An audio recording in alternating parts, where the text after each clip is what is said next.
You know that feeling, right? That knot in your stomach, that little voice in your head screaming, "Stop, don't do it." Yeah, we're talking about fear. But what if everything we thought about fear was, well, just plain wrong? Today, we're jumping into Susan Jeffers' incredible work to completely reframe our relationship with fear and figure out how to take action anyway.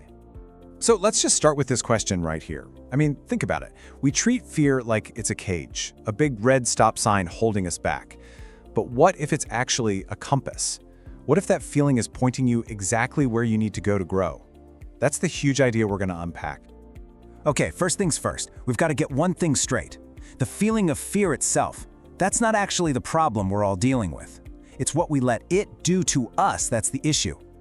See, fear works on a few different levels. You've got your surface level stuff, the things we all talk about, public speaking, asking for a raise, you know, the drill. But underneath all that, there are these much deeper, more universal fears, like the fear of rejection or that nagging feeling that we're just not good enough. And at the very bottom is the biggest one of all, the fear that we just can't handle whatever life decides to throw our way. And this is the trap we all fall into. We live by this myth that we have to somehow get rid of fear before we can do the thing. You know, one day I'll be totally confident, and then I'll start my business. But here's the truth, and it is so freeing. You can be afraid and still take action. Courage isn't about not having fear, it's about doing it anyway. So, it all boils down to this. The feeling of fear, it's just a feeling, a totally normal human response.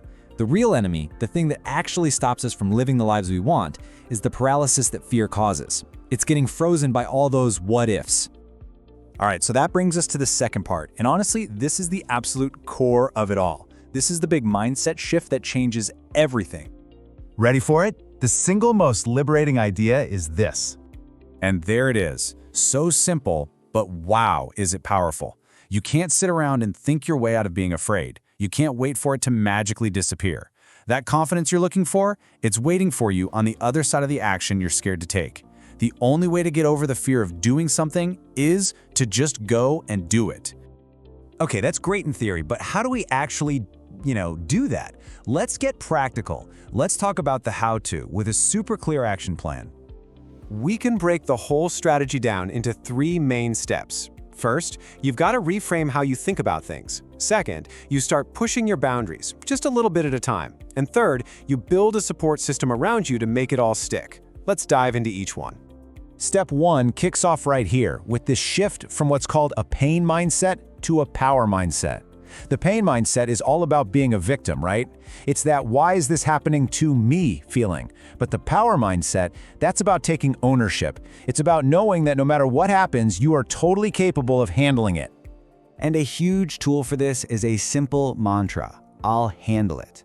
The next time your brain starts spiraling with, "I can't do this," or "what if I fail?" you just interrupt it with that phrase. You're not promising yourself it'll be perfect, you're just reminding yourself that whatever happens, good or bad, you'll figure it out, you'll handle it.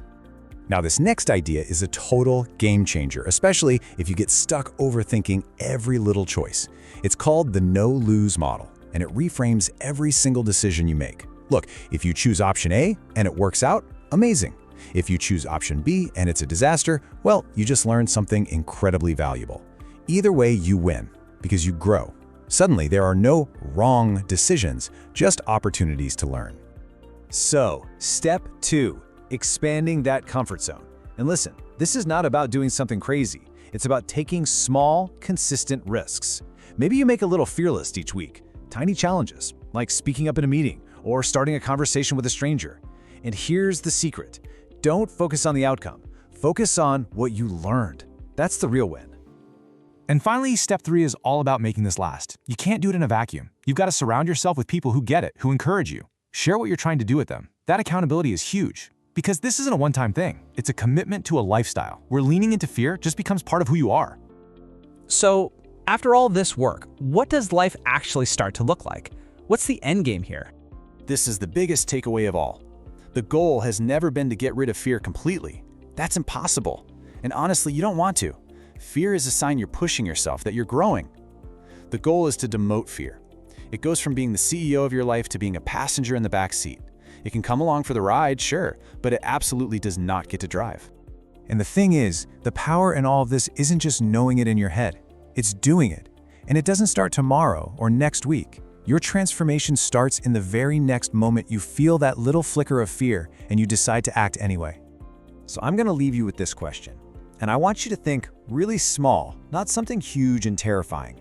What is one tiny little thing you can do today, even though you feel that fear? Is it sending that email? Making that phone call? Whatever it is, that's where it all begins.